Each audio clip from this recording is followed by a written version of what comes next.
আসসালামু আলাইকুম রহমতুল্লাহি আবরাকাতু।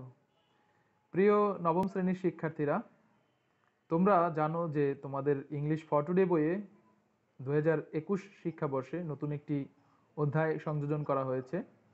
অধ্যায়টির টাইটেল হচ্ছে ফাদার অব দ্য নেশন, মানে জাতির পিতা। আজ আমরা ইউনিট 1-এর লেসন 2 এর নিয়ে আলোচনা করব। তো লেসন 2 যে লেসন 2 এর যে টাইটেলটি আছে সেটি হচ্ছে the tale of homecoming, অর্থাৎ স্বদেশ প্রত্যাবর্তনের গল্প। তো প্রিয় শিক্ষার্থীরা, লেসনটি অনেক বড় এবং এটি কভার করতে অনেক সময় লেগে যাবে। আমি বিশ্বাস করি যারা A+ পেতে চাও তাদের কোনো সমস্যা হবে না লেসনটি ধৈর্য ধরে দেখার ক্ষেত্রে।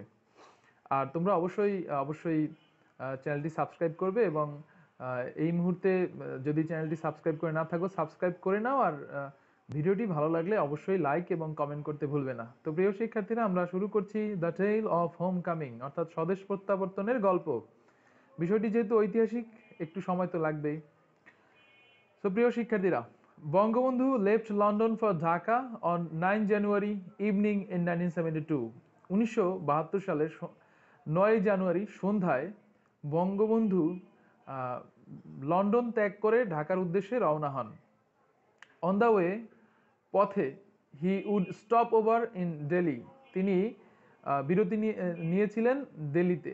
দিল্লি মানে হচ্ছে দিল্লি, হ্যাঁ। হি ওয়াজ welcomed at Delhi's Palam airport in the morning of 10 January by president VV Giri, prime minister Indira Gandhi, West Bengal politician Siddhartha Shankar Ray and the chiefs of the Indian armed forces. অর্থাৎ এখানে ভেঙে ভেঙে যদি বোঝাতে চাই তাহলে এরকম হয় যে হি ওয়াজ ওয়েলকামড, তাকে স্বাগত জানানো হয়েছিল অ্যাট দিল্লিস পালাম এয়ারপোর্ট, দিল্লির পালাম এয়ারপোর্টে, ইন দ্য মর্নিং, সকালে, অফ 10 জানুয়ারি, 10ই জানুয়ারি সকালে তাকে দিল্লির পালাম এয়ারপোর্টে স্বাগতম জানানো হয়েছিল বাই প্রেসিডেন্ট ভিভি গিরি, তৎকালীন ভারতের প্রেসিডেন্ট ছিলেন ভিভি গিরি, রাষ্ট্রপতি VV Giri, prime minister Indira Gandhi এবং প্রধানমন্ত্রী ইন্দিরা গান্ধী, ওয়েস্ট বেঙ্গল পলিটিশিয়ান, পশ্চিম বাংলার রাজনীতিবিদ সিদ্ধার্থা শঙ্কর রয়, এবং the chiefs of the Indian armed forces, Indian arm force. Arm force বলতে যেটা বোঝায় যে সশস্ত্র বাহিনী, তাদের তাদের যে চিফস বা প্রধানরা রয়েছে তারাও এই মানে বঙ্গবন্ধুকে স্বাগত জানাতে এসেছিল। বঙ্গবন্ধু স্টেইড ইন দিল্লি, বঙ্গবন্ধু দিল্লিতে অবস্থান করেন ফর অ্যাবাউট 2 আওয়ার্স, প্রায় 2 ঘন্টা। ডিউরিং দিস টাইম, এই সময়, হি অ্যাড্রেসড এ পাবলিক র্যালি, তিনি একটি পাবলিক র্যালিতে বক্তব্য রাখেন, অ্যান্ড মেসমারাইজড এভরিওয়ান, এবং সবাইকে মুগ্ধ করে দেন তিনি। মেসমারাইজ শব্দের অর্থ হচ্ছে মুগ্ধ করা, আর এখানে অ্যাড্রেস মানে হচ্ছে বক্তব্য রাখা। ঠিক আছে প্রিয় শিক্ষার্থী, এখানে কিন্তু অ্যাড্রেস মানে ঠিকানা বোঝায়নি, এখানে অ্যাড্রেস শব্দ বলতে বোঝানো হচ্ছে বক্তব্য রেখেছিলেন। There he wholeheartedly thanked Mrs Gandhi, সেখানে তিনি মানে আন্তরিকভাবে, হোল হার্টেডলি শব্দের অর্থ হচ্ছে আন্তরিকভাবে, ধন্যবাদ জানিয়েছিলেন মিসেস গান্ধীকে, দ্য পিপল, লোকজনকে, and the politicians of India, এবং ভারতের রাজনীতিবিদদের। আসলে ওইখানে মানে অবস্থানরত লোকজন বা ভারতের লোকজন এবং ভারতীয় রাজনীতিবিদ সবাইকে তিনি ধন্যবাদ জানিয়েছিলেন ফর দ্য ট্রিমেন্ডাস হেল্প, ব্যাপক সাহায্যের জন্য, দে হ্যাড প্রোভাইডেড, তারা দিয়েছিল, টু বাংলাদেশ, বাংলাদেশকে, অ্যান্ড ইটস 10 মিলিয়ন রেফিউজিস, এবং এর 10 মিলিয়ন শরণার্থীদের যে সাহায্যটা দিয়েছিল ইন্ডিয়ার লোকজন এবং তাদের রাজনীতিবিদরা, তার জন্য তিনি মিসেস গান্ধীকে, ইন্ডিয়ার লোকজনকে এবং সেই দেশের রাজনীতিবিদদের ধন্যবাদ জানিয়েছিলেন আন্তরিকভাবে। ওকে, সো আমার মনে হয় যে তোমরা এই প্রথম প্যারাটি খুব সহজেই বুঝতে পেরেছো। প্রথম প্যারায় আমাদের কিছু গুরুত্বপূর্ণ শব্দার্থগুলো আমি তোমাদের বলে দিচ্ছি। দেখো, অন দ্য ওয়ে শব্দের অর্থ হচ্ছে যাওয়ার পথে, স্টপ ওভার মানে হচ্ছে বিরতি নেওয়া, তারপরে বা যাত্রা বিরতি আমরা বলতে পারি।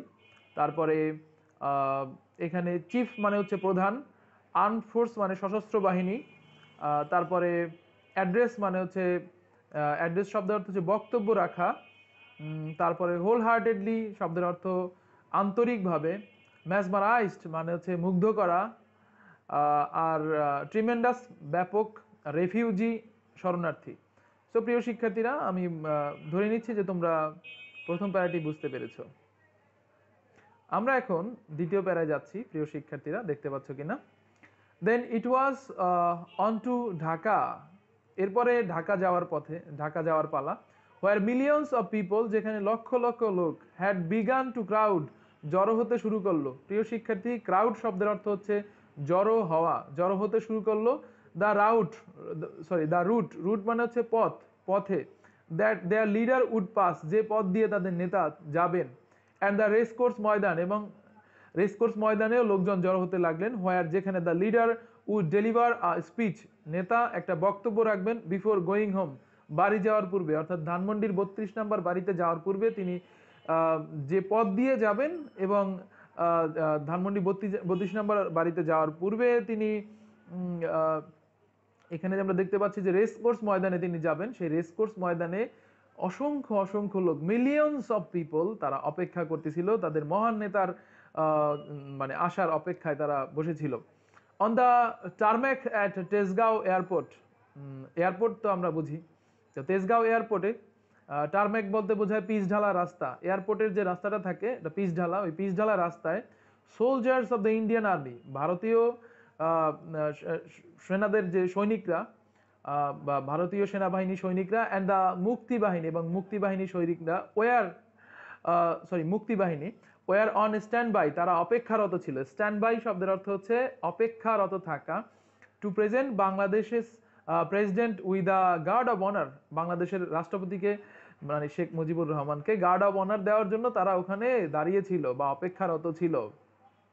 Members of the war time cabinet, অর্থাৎ যুদ্ধের সময় যে মেম্বাররা ছিল, ক্যাবিনেট মন্ত্রিসভার যে মেম্বাররা ছিল, হ্যাঁ তোমরা জানো যে বাংলাদেশে অস্থায়ী সরকার গঠিত হয়েছিল এবং সেইখানে মন্ত্রিসভায় 6 জন সম্ভবত মন্ত্রী ছিলেন। তো তারা কি করতেছিলেন দেখো, waited in the winter sun, তারা শীতের সূর্যের মাঝে বা রৌদ্রে তারা অপেক্ষা করছিলেন। As did a horde of newsman, এবং যেমনটা মানে এমনটাই করেছিলেন আবার একদল নিউজম্যান মানে সংবাদকর্মীরা, ঠিক আছে। সামটাইম আফটার 1:30 PM, অর্থাৎ 1:30-এর পরে একটা সময়ে, দ্য কমেট এয়ারক্রাফট, মানে কমেট এয়ারক্রাফট হচ্ছে একটা British made available to Bangabandhu by the British government, অর্থাৎ ব্রিটিশ গভর্নমেন্টের একটা মানে এটা হচ্ছে একটা বিমান, হ্যাঁ। তো সেই কমেট এয়ারক্রাফটে করে, বিজনেস ক্লাস বিমান, হ্যাঁ, তো এটাই করে বঙ্গবন্ধু ল্যান্ডেড মানে অবতরণ করলেন আর কি, সেই বিমানটা বঙ্গবন্ধুকে ল্যান্ড করালো ইন ঢাকা, ঢাকায়। As soon as the doors of aircraft opened, যেই মাত্র মানে এয়ারক্রাফটের অর্থাৎ বিমানের দরজা খুললো, বঙ্গবন্ধু অ্যাপিয়ার্ড, বঙ্গবন্ধু সবার সামনে হাজির হলেন। চিন্তা করো, it was clear he had lost weight due to imprisonment, মানে এটা স্পষ্ট হয়ে গিয়েছিল যে ইমপ্রিজনমেন্ট বা বন্দি দশার কারণে তার ওজন অনেকটা কমে গিয়েছিল, তিনি শুকিয়ে গিয়েছিলেন।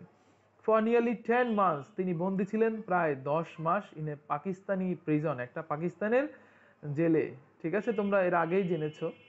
আ big smile appeared on his face, একটা বড় হাসি দেখা গেল তার মুখে।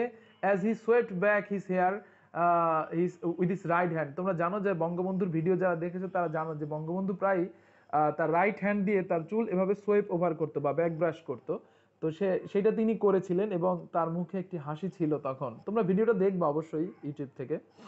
Prime minister Tajuddin Ahmed then moved forward, prime minister Tajuddin Ahmed এর পরে সামনে আসলেন, and buried his head in his leader's chest, এবং তার মাথাটাকে মানে প্রাইম মিনিস্টার তাজউদ্দিন আহমেদ বঙ্গবন্ধুর বুকের মধ্যে নিয়ে গেলেন, অর্থাৎ মানে এমন একটা আবেগঘন পরিবেশ যে সে তার মাথাটাকে বঙ্গবন্ধুর বুকের মধ্যে নিলেন, মানে বঙ্গবন্ধু তাকে জড়িয়ে ধরলেন, এইরকম একটা ব্যাপার বোঝাচ্ছে এখানে। আচ্ছা, বোথ মেন ব্রোক ডাউন, দুজনেই ভেঙে পড়লেন, হ্যাঁ ভেঙে পড়লেন মানে কান্নায়। Their tears soon led to moist eyes in nearly everyone else present around them, তাদের এই যে কান্না, এই কান্নাটা ওইখানে উপস্থিত সবার মানে ওইখানে যারা উপস্থিত ছিল তাদের সবার চোখে, আরো এই কান্নার দৃশ্য দেখে তাদের চোখে পানি এসে গেল, তারা না কেঁদে থাকতে পারলেন না, ঠিক আছে। দেয়ার টিয়ার্স, আচ্ছা, once the formalities of the airport were completed, তোমরা জানো যে এয়ারপোর্টে অবশ্যই কিছু ফর্মালিটি মেনটেন করে আসতে হয় সেখানে, তো সেই ফর্মালিটি বা আনুষ্ঠানিকতা শেষ হওয়ার পরে the father of the nation, জাতির পিতা, climbed on a board of A open truck, তারা মানে সে কি করলেন যে একটা খোলা ট্রাকের উপরে তিনি চললেন উইথ দ্য আচ্ছা with the Mujibnagar government figures, সাথে নিয়েছিলেন মুজিবনগর সরকারের যে সকল লোকজন ছিল, মুজিবনগর সরকারের মন্ত্রীরা এবং অন্যান্য যারা ছিল তাদের সাথে নিয়ে, অ্যান্ড দ্য স্টুডেন্ট লিডার্স এবং student leaders crowding around him, তার পাশে যে সকল স্টুডেন্ট লিডার্সরা ছিলেন মানে ছাত্র নেতারা ছিলেন তাদের নিয়ে তিনি একটি ট্রাকে করে তারপর রওনা দিলেন। He headed for the race course, তিনি রেস কোর্স ময়দানের উদ্দেশ্যে রওনা দিলেন। হেড মানে হচ্ছে কোনো দিকে যাওয়া, HEAD, হেড শব্দটা হচ্ছে মানে কোনো দিকে রওনা হওয়া, ঠিক আছে। সো মানে স্টুডেন্টস, আমি দুইটি প্যারা পড়িয়েছি এখন, এই দুইটি প্যারা থেকে আমি আবার গুরুত্বপূর্ণ শব্দার্থগুলো তোমাদের স্মরণ করিয়ে দিতে চাই। রুট মানে হচ্ছে যাওয়ার পথ, আমরা দ্বিতীয় প্যারা থেকে বলতেছি। সোলজার্স মানে হচ্ছে সৈনিক, তারপরে এখানে স্ট্যান্ড বাই মানে অপেক্ষারত, আর আরেকটা শব্দ এখানে পেয়েছিলাম আমরা পিচ ঢালা পথ, এটা হচ্ছে টারম্যাক। হ্যাঁ, এয়ারপোর্টে যেখানে বিমানটা নামে ওইখানে যে পথটা থাকে ওটাকে আমরা টারম্যাক বলতে পারি। টারম্যাক শব্দের আরেকটা অর্থ হচ্ছে পিচ ঢালা পথ, তো ওটাই আর কি বোঝাচ্ছে। তারপরে আর এখানে আর কি আছে, ওয়ার টাইম ক্যাবিনেট অর্থাৎ যুদ্ধকালীন মন্ত্রিসভা, আমরা অস্থায়ী সরকারের মন্ত্রিসভার সদস্যদের কথা বলছি। তারপরে হোর্ড অফ নিউজম্যান মানে একদল সংবাদকর্মীরা, আর এখানে একটা কথা লেখা আছে দেখো যে as did a horde of newsman, মানে যেমনটা করেছিল একদল সংবাদকর্মীরা, মানে একদল সংবাদকর্মীরাও অপেক্ষা করছিল, যুদ্ধকালীন সময়ে যারা মন্ত্রিসভায় সদস্য ছিল তারাও কি অপেক্ষা করছিল। তারপরে এখানে আর কি লেখা আছে দেখো, কমেট হচ্ছে কি, কমেট হচ্ছে ব্রিটেনের একটি বিজনেস এয়ারক্রাফট, ঠিক আছে। আর এখানে ইমপ্রিজনমেন্ট মানে বন্দি দশা, তারপরে এখান থেকে অ্যাপিয়ার মানে হচ্ছে সামনে হাজির হওয়া বা সামনে আসা। তারপরে আমরা আর দেখতে পাচ্ছি ব্রোক ডাউন মানে কান্নায় ভেঙে পড়া। তারপরে ফর্মালিটিস মানে আনুষ্ঠানিকতা, অর্থাৎ বিমানবন্দরে মানুষকে অনেক আনুষ্ঠানিকতা পালন করতে হয়, দ্যাট মিনস তাকে অনেকগুলো সিকিউরিটির মধ্যে দিয়ে যেতে হয়। তারপরে আর কি আছে দেখি আমরা, ক্রাউড মানে হচ্ছে ভিড় করা, এখানে এগুলোই, আর আর তেমন কিছু নাই। এই দুইটা প্যারার মধ্যে আমার মনে হয় আমি ইম্পর্টেন্ট কথাগুলো বলে দিয়েছি বা শব্দার্থগুলো বলে দিতে পেরেছি। এরপর আমরা পরবর্তী প্যারায় যাচ্ছি। The 2 mile stretch of road would take the procession almost 3 hours to cover. দেখো চিন্তা করো যে তৎকালীন মানে ওই সময় তার জন্য এত পরিমাণ মানুষ অপেক্ষা করতেছিল যে 2 মাইল যেতেই তাদেরকে মানে মিছিলটা নিয়ে, মিছিল বলতে শোভাযাত্রা বলতে পারো, তো বঙ্গবন্ধুকে নিয়ে যে শোভাযাত্রা হচ্ছিল বা বঙ্গবন্ধু লোকজনকে নিয়ে যে যাচ্ছিলেন তোমার কিসের দিকে বলো তো, রেসকোর্স ময়দানের দিকে, তো এত মানুষ রাস্তায় অপেক্ষা করতেছিল যে 2 মাইল যেতেই তাদের 3 ঘন্টা সময় লেগে গেল, চিন্তা করতে পারতেছো। ওকে, সো আমরা এর পরবর্তী অংশটুকু দেখি। অ্যাট দ্য রেসকোর্স ময়দানে বঙ্গবন্ধু ওয়েপ্ট, বঙ্গবন্ধু কাঁদলেন, remembering the sacrifices of the Bengalis, বাঙালিদের স্যাক্রিফাইস এটার কথা স্মরণ করে, বাঙালিস হ্যাড মেড, যে বাঙালিরা স্যাক্রিফাইসটা করেছিল, আত্মত্যাগ করেছিল, ইন দ্য ওয়ার যুদ্ধে, অ্যাগেনস্ট পাকিস্তান, পাকিস্তানের বিরুদ্ধে যুদ্ধে যে বাঙালিরা যে স্যাক্রিফাইস বা আত্মত্যাগ করেছিল, কেউ স্বামী হারিয়েছে, কেউ ছেলে হারিয়েছে, কেউ সন্তান হারিয়েছে এরকম, এবং আমরা তো জানি যে কত মায়ের ইজ্জত চলে গিয়েছে, মায়ের বোনের, তো সেই স্যাক্রিফাইস বা আত্মত্যাগের কথা স্মরণ করে বঙ্গবন্ধু সেখানে কাঁদলেন। হি টোল্ড, তিনি বললেন, how the military junta had tried to intimidate him during his trial, তিনি বললেন যে মিলিটারি জান্তা, হ্যাঁ মানে সামরিক জান্তা, অর্থাৎ সামরিক জান্তা বলতে আমরা যেটা বোঝাই সামরিক বাহিনীর যিনি প্রধান থাকে, স্বৈরাচারী থাকে, তিনি কতবার শেখ মুজিবুর রহমানকে মানে ভয় দেখিয়েছেন, ঠিক আছে, মৃত্যুর ভয় দেখিয়েছেন তার বিচারের সময়। ট্রায়াল শব্দের অর্থ হচ্ছে বিচার, সেই সময়। হি সেড, তিনি বলেন, I told them I am a Bengali, তিনি বলেন যে আমি তাদেরকে বলেছিলাম যে আমি একজন বাঙালি অ্যান্ড এ মুসলিম, এবং একজন মুসলিম, হু অনলি ডাইস ওয়ান্স, যারা একবারই মরতে জানে, যারা একবারই মরতে জানে। I would walk the gallows with the head held high, অর্থাৎ আমি দরকার হলে ফাঁসির কাস্টে যাব মাথা উঁচু করে, কিন্তু কাপুরুষের মতো আমি মরবো না, এরকম কথাটাই তিনি বলেছিলেন। The father of the nation remarked, মানে জাতির পিতা তিনি মন্তব্য করলেন। তারপর দেখো, the বাঙালিস had become the golden children of the golden Bengal, মানে বাঙালি মানে জাতির পিতা বলেন বাঙালিরা হচ্ছে মানে সোনার দেশে সোনার সন্তান, সোনার বাংলার সোনার সন্তান। Coating the poet of poet Rabindranath Tagore, Rabindranath ঠাকুরের কথা স্মরণ করে বা তাকে মানে কোট করে বা উদ্ধৃতি দিয়ে, হু ওয়ান্স হ্যাড কমপ্লেন্ট, যিনি একবার অভিযোগ করেছিলেন, that the people of Bengal, বাংলার লোকজন, হ্যাড রিমেইন্ড মেয়ার বাঙালিস, শুধু বাঙালিই রয়ে গিয়েছে, মেয়ার মানে হচ্ছে শুধু, এমিয়ারি, শুধু বাঙালির, but were yet to become true human beings, কিন্তু তারা সত্যিকারের মানুষ হতে পারেনি। একটা কবিতার মধ্যে তিনি বলেছিলেন আর কি Rabindranath Tagore. Mujib told the jubilant crowd, Mujib সেই আনন্দ মুখর সেই ভিড় বা জনতাকে তিনি বললেন যে the poet had been proved wrong, এই কবি মানে তোমার রবীন্দ্রনাথ ঠাকুর এখন তিনি ভুল প্রমাণিত হয়েছেন, কারণ মানে বাঙালিরা মানুষ হয়েছে, সত্যিকারের মানুষ হয়েছে। কাম ব্যাক, আসুন, ও পোয়েট, ও কবি আসুন। হি ইনটোন্ড ড্রামাটিক্যালি, তিনি মানে নাটকীয় সুরে বললেন, অ্যান্ড সি, এবং দেখুন, হাউ আওয়ার বাঙালিস, কি হবে আমাদের এই বাঙালিরা, আর today transformed into worthy men, তারা যোগ্য মানুষে পরিণত হয়েছে, দেখুন। এইটা তিনি বলেছিলেন ভাষণে, ঠিক আছে? ওকে, তাহলে আমাদের এই প্যারায় আমরা যেটা দেখতে পাচ্ছি, প্রসেশন শব্দের অর্থ হচ্ছে মিছিল, তারপরে ওয়েপ মানে হচ্ছে, উইপ শব্দের অর্থ হচ্ছে কাদা, উইপের পাস্ট ফর্ম হচ্ছে ওয়েপ্ট। রিমেম্বার স্মরণ করা, স্যাক্রিফাইস আত্মত্যাগ। মিলিটারি জান্তা মানে সামরিক জান্তা, সামরিক বাহিনীর যিনি প্রধান থাকেন ক্ষমতায়, এবং যিনি স্বৈরাচারী পদ্ধতিতে ক্ষমতায় থাকেন, যেমন আমরা জানি মিয়ানমারে এখন সামরিক জান্তা আছে, এছাড়াও অন্যান্য আরো অনেক দেশে আছে। তারপরে ইন্টিমিডেট মানে হচ্ছে ভয় দেখানো, ঠিক আছে, ভয় দেখানো কাউকে। ট্রায়াল শব্দের অর্থ হচ্ছে বিচার। আর এখানে আমরা আর কি পাচ্ছি, এখানে আমাদের রিমার্ক মানে হচ্ছে মন্তব্য করা। আবার আমরা জানি যে সে রবীন্দ্রনাথ ঠাকুর তিনি কমপ্লেন করেছিলেন বা অভিযোগ করেছিলেন যে বাঙালিরা মানে বাঙালিরা মানুষ হয়নি, আসলে সত্যিকারে মানুষ হয়ে উঠতে পারেনি, বাঙালি রয়ে গেছে, বাঙ্গাল, তাই তো? কিন্তু না, বাঙালিরা মানুষ হয়েছে। জুবিলিয়েন্ট ক্রাউড মানে হচ্ছে মানে আনন্দমুখর যে মানে ভিড় বা জনগণ, জনতার ভিড়, তাদেরকে তিনি বলেছিলেন। আর ইনটোন্ড মানে সুরে সুর মিলানো, ড্রামাটিক্যালি মানে হচ্ছে নাটকীয় ভাবে, ট্রান্সফর্ম মানে হচ্ছে রূপান্তরিত হওয়া, এছাড়া আর আছে ওয়ার্দি মেন মানে যোগ্য নাগরিক, এরকম। তো আমার মনে হয় এই প্যারাটা তোমরা বুঝতে পেরেছো। তারপরও আমি তোমাদের শর্টকাটে এই প্যারাটার বাংলাটা বলে দিচ্ছি যে বঙ্গবন্ধু যখন বিমানবন্দর থেকে রেসকোর্স ময়দানের দিকে রওনা হলেন, তখন তার 2 ঘন্টার পথ আগাতেই তার দুই এখানে লেখা আছে যে 3 আওয়ার্স টু কভার, আচ্ছা 2 মাইল পথ যেতে তার 3 ঘন্টা সময় লেগে গেল। আর এছাড়া যেটা বলা আছে যে বঙ্গবন্ধু বাঙালির আত্মত্যাগের কথা স্মরণ করে সেখানে তিনি কাঁদলেন। তিনি এও বললেন যে সামরিক জান্তা তাকে মৃত্যুর ভয় দেখিয়েছে বিচারের সময়। তারপর তিনি তাদেরকে বলেছিলেন যে আমি মুসলিম, আমি বাঙালি, এবং বাঙালিরা একবারই মরে, ঠিক আছে, দরকার হলে আমি ফাঁসির কাস্টে মানে যাব হেঁটে হেঁটে, কিন্তু আমি মানে তোমাদের আসলে এইভাবে তোমাদের কাছে মাথা নত করার কিছু নাই, বা ন্যায় নীতির কাছে আমি মাথা নত করব না, এরকম কিছু।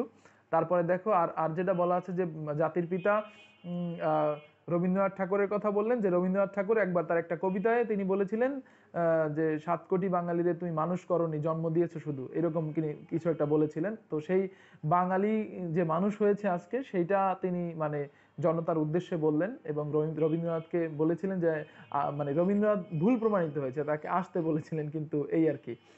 তো এই হচ্ছে ব্যাপার। আমরা পরবর্তী প্যারায় যাচ্ছি। দেখো, মোমেন্টস লেটার, কয়েক মুহূর্ত পরে, as dusk and winter has settled over Dhaka, যখন মানে তোমার গোধূলি পড়ে এলো এবং কুয়াশা পড়তে লাগলো, যেহেতু ওটা শীতকাল ছিল, প্রায় সন্ধ্যার দিকে, Bangabandhu Sheikh Mujibur Rahman made his way back to his family, Bangabandhu Sheikh Mujibur Rahman তার পরিবারের সাথে দেখা করতে রওনা হলেন। Who had been waiting for him, যারা তার জন্য অপেক্ষা করছিল, at the house in Dhanmondi road 32, অর্থাৎ ধানমন্ডির 32 নম্বরে তার বাড়িতে যারা অপেক্ষা করছে, মানে সেই তার পরিবারের সদস্যরা অপেক্ষা করতেছিল। where they had been kept under the house arrest, যেখানে অর্থাৎ এই ধানমন্ডি 32-এ তার পরিবারের সদস্যদেরকে হাউস অ্যারেস্ট বা গৃহবন্দী করে রাখা হয়েছিল by the Pakistan army, Pakistan আর্মিদের দ্বারা, throughout the course of the war of liberation, অর্থাৎ স্বাধীনতা যুদ্ধের সময়, যুদ্ধ চলাকালীন সময় তাদেরকে বন্দি করে, গৃহবন্দী করে রাখা হয়েছিল বঙ্গবন্ধুর পরিবারের সদস্যদেরকে। তো প্রিয় শিক্ষার্থীরা, এখানে লাস্ট প্যারায় আমাদের যেটা আছে, যেখানে এখানে তেমন কোনো গুরুত্বপূর্ণ ওয়ার্ড আমি দেখতে পাচ্ছি না যে তোমাদেরকে খুব ব্যাখ্যা করে বলতে হবে, because I know all of you are brilliant. So my dear students, আমি লেসনটি শেষ করব। আমি জানি তোমরা অনেক ধৈর্য ধরে এই লেসনটি দেখেছো।